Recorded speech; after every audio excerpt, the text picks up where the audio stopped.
All right, let's move over to our interview with Keegan Seipp, a 2027 Triad committed to Xavier.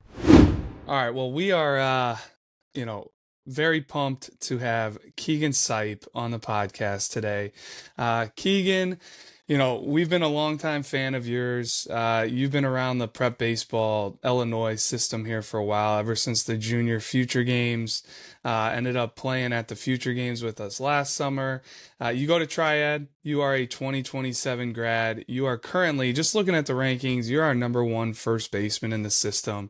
And had a great start to the year for Triad. Have had a really good career so far, starting with last year as a sophomore, playing in that lineup that was pretty loaded, made it to state, but getting in there, like, we wanted to have you on, first off, because always love being around you, having you in the dugout at the future games, getting to know you, but then also, like, you're tearing it up so far this spring. Looking at your stats, you're hitting 343 with a 459 on base, 829 slugging. You've got 9 home runs, 32 RBIs. I've got 2 triples in here, 3 doubles, and 22 runs scored. So kudos to just a really good start to the year for you guys. Triad sitting in our Power 25, which coming into the year, I didn't know kind of what to expect out of you guys after last year and losing some pieces, but that's a long-winded introduction, and thanks for jumping on the podcast today. Yeah, thanks for having me. So, looking at this year, like, what are some thoughts on the season? What did you guys think coming into the year, coming off last year, making it to state, third in state? You had a lot of arms. Drew Winslow goes to Oklahoma State. You lose him. There's some others that you lost as well. Hayden Bernreuter, I think, was probably the biggest loss for you guys, impacting you guys on both sides of the ball. But what were your expectations coming into the year? Last year was a very memorable year for me. I think we made that team as so good was our bond, and we all grew up playing together, and I thought our senior leadership was really good.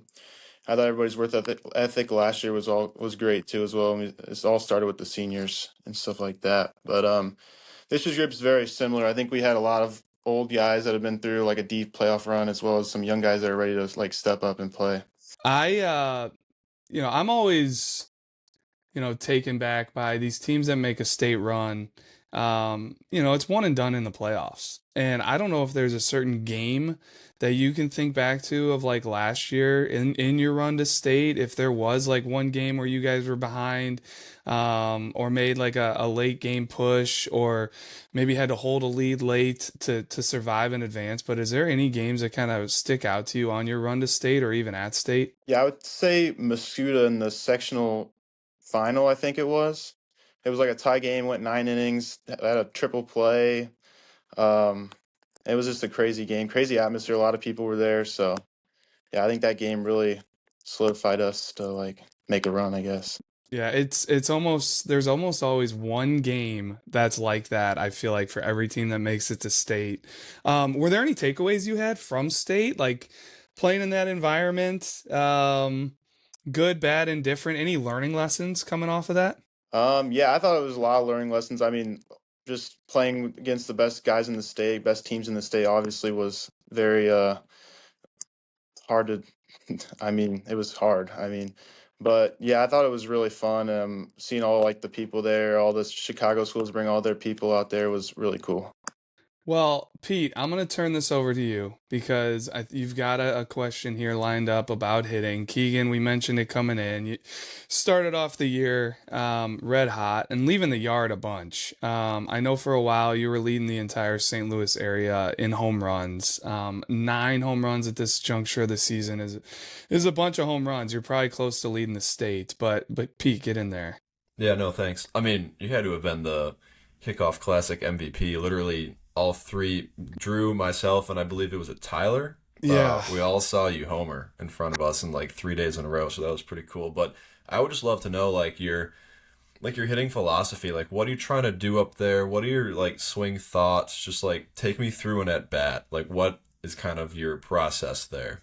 Well, I usually get pitched like on the outer half, so I'm usually thinking middle to left center gap. But obviously, like if I get a ball middle in, I'm gonna try to pull it, get some backspin, and try to lose it, I guess. Yeah, for sure. I mean, it was pretty bad luck for you at the future games to face basically all lefties, right? You basically saw all left-handed pitchers. So like obviously you didn't get a ton to hit at that event. So like how do you come out of that event and like what do you tell yourself to, because you ended up still performing the rest of that summer and the fall and obviously this spring. So like how do you take that what happened there and then use it for, for good basically? Yeah, I thought it was a great experience just playing with all the best players in the country and in our state. So, yeah, I think I hit a lot of balls hard, so I just took that as like a positive and just was like, I can hang with all these guys from around the area. I specifically noticed that, Keegan. I couldn't believe it. Like every time you came up, the other team rotates arms every 2 innings, and it just so happened like every time a new arm came in and it was a lefty, you were coming up to hit. And I think you said it like it was almost even more impressive how you handled facing the left on left matchups and were still on the barrel taking competitive at bats. Didn't have a ton to show for it, but a ton of really good swings. And it's like, okay, we already knew he could hit. Now he's showing us that he can handle left-handed pitching. And to me, it made you stand out even more. Cause like, you're also just a guy, you put your head down and you grind. Like I never see you, show emotion like, oh man, I'm facing another lefty or whatever it may be. But like coming off that future games, what happened with you recruiting? How did the process go? Did it start before that? What was that whole process like for you? Were you stressed during it? I mean, after the future games, before it was really slow, nothing really, and then after it shot up real quick. Like that first day, we could actually get phone calls and stuff. I got a ton. It was really overwhelming. So yeah, it was a lot to deal with. Keegan, off that, one thing that I was going to ask is I'm sure throughout the whole process there's visits or schools that you're looking at, kind of trying to decide between, and you ultimately ended up on Xavier. So what about Xavier for you felt like a good fit? Was it the staff, just the team, anything? Like what about Xavier was the right fit for Keegan Seipp? So I went there. I went to a camp there in the fall and immediately like fell in love with the coaches and the facilities. And then I went on a visit later in the winter and really liked the campus as well as like the schedule and how they play all the best teams in the country every year. So it's a pretty easy choice for me. Coach O'Connor there. He's no stranger to locking in on Team Illinois at the future games. So yeah, I'm pretty sure like every single year there's been a player from Team Illinois that's committed to Xavier. I can think Joey Arend was one that stands out to me, but he's always like right by our dugout watching the left-handed hitters. So no surprise that he was locked in on you and paying attention and ended up getting you. But in our minds, the more we've seen you as you've grown through high school, like it's been really fun to just watch you continue to get better. And like that's what it's all about for us. I can think back to when you were in 8th grade.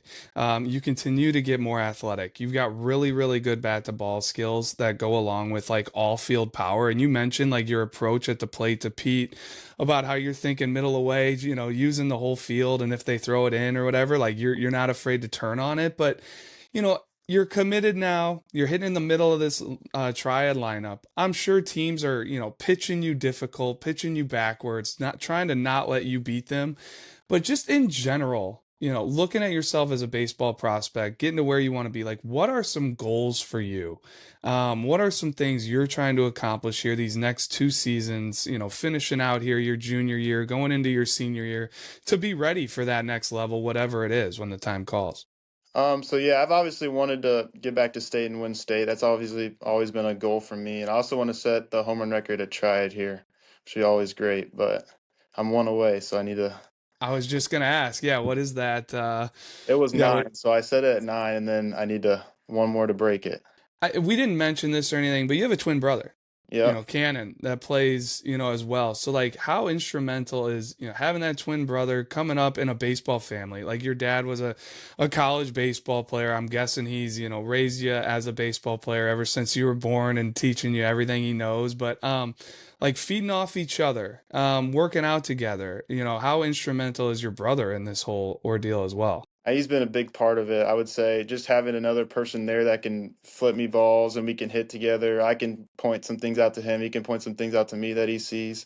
It's just a lot, like, it's pretty great to have him there. Because just like you, like man, he's making huge strides in his game as well, which is really, really fun to see. And before we get off here, which thank you for joining us. I know you're taking some time out at school right now, so it means a lot that you jump in here and have a conversation. But who are some guys down there at Triad that maybe you want to call out? It could be a Triad, it could be in the area, maybe really good players that you face, but anybody that you deserve or you think deserves a shout out, because man, there's some guys on your team, like your top two hitters. When I saw you guys play, I feel like have been really key to you guys this spring. I don't want to take your answers here, but feel free. This is a time for you to just give some love to some guys that maybe deserve it. Yeah, I think really Braxton Yates and Carter Gaskell have been really good for us this season. I mean, they've been our two leadoff guys all year, so they've been setting the tone for me to get up there and hit them in. And yeah, I would say some young guys, freshman Cody Anderson has been locked down on the mound. He's been had I think 3 starts so far this season and has done 3 scoreless starts, so Okay. he's been really good. And I think next year he'll be really good at the plate and in the infield too as well.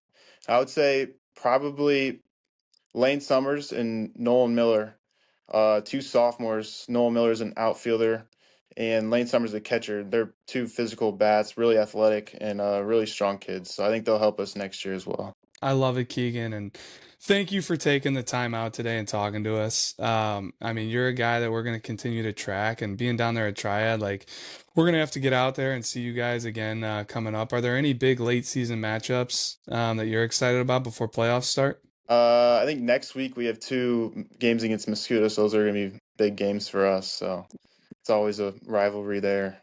Good luck the rest of the season. Good luck with the playoff run. Would love to see Triad make some noise again. And it's great talking to you. And really looking forward to, not only seeing what you can do here the rest of your high school career, especially this season, the home run record that you're chasing, but, what the future holds for you and what your ceiling ends up being. Because we're huge fans and we're rooting for you, Keegan. Thanks for having me, guys. Thank you.